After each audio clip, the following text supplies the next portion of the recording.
And did you have any closing thoughts on A Norwegian the Family as a whole versus the four books that compose it, and what will come after this book? And if you had any ideas that that really arose from this book, because I remember that you spoke about how everything that you did before went into this book, and everything that you'll do now will come out of it.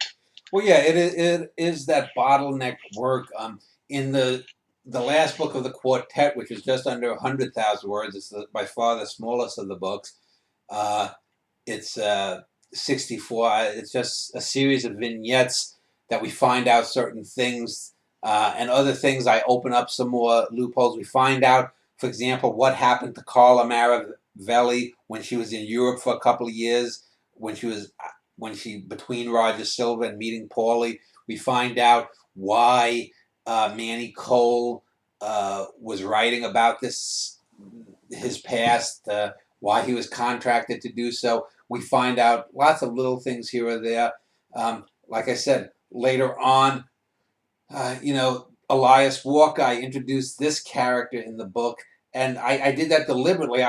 When I introduced the spy Elias Walker, when you read that spy book, you'll see what a great character he is too. I mean, he's a very interesting secondary character here. The whole thing with Prescott Bush and the higher powers and Howard Hughes, that plays out more fully in the spy book. Um, and will again even play out more in the science fiction book that I'm doing as well.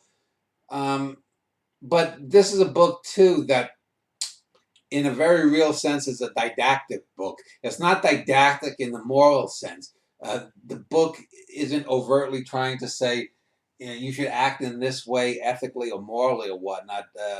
But it is a didactic book in that it shows so many different ways, so many different techniques that not only writers could use, but artists can use if they extrapolate from the way I extrapolate from film into fiction. If you took prose fiction, you could extrapolate that into screenplays or into playwriting or into filmmaking in certain ways. So it's a primer. It's also, I think that it's very hewn to poetry too, because many of the techniques used in it are poetic devices, but are used for the purposes of prose. It shows how you can transition from one art form to the other, Yeah, and I mean that only in the sense that these scenes that not necessarily in the dialogue, but many poetic techniques are employed.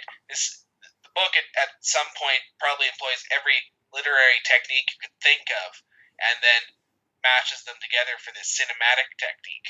yeah, and it's interesting because I would still say, because of the length and all the techniques and all of the didactic stuff in the book, I think it's the greatest book ever written. Not just novel, but the greatest book. And I put it against any work of art. I think it's by far the most complex work of art. Having said that, though, having moved on now 2 years and having written 64, then written my Western book, Valley of Red Shadows, and then my spy book, The Super Seven, I think that my writing actually is better in certain ways. That even though this may be the greatest book ever written, and it may be a book that, in terms of greatness, I may not be able to top, it may not. I would argue that parts, if not the whole, of my spy book, for example, is a better written book. So a book can be better in a certain sense, but still not greater, because that book is less than 1/8 as long, and it's not as complex. Jessica said it was a more condensed version of A Norwegian in the Family, even though it only has a few of the similar characters that overlap. It's got a different take on things. But Yeah, it would be like comparing though a Yellow Afternoon to Song of Myself. I yeah, mean, the Yellow Afternoon may be the more perfect poem, but there's no way that a page length poem or a page and a half length poem is going to top 50 pages worth of great yeah, poetry. yeah.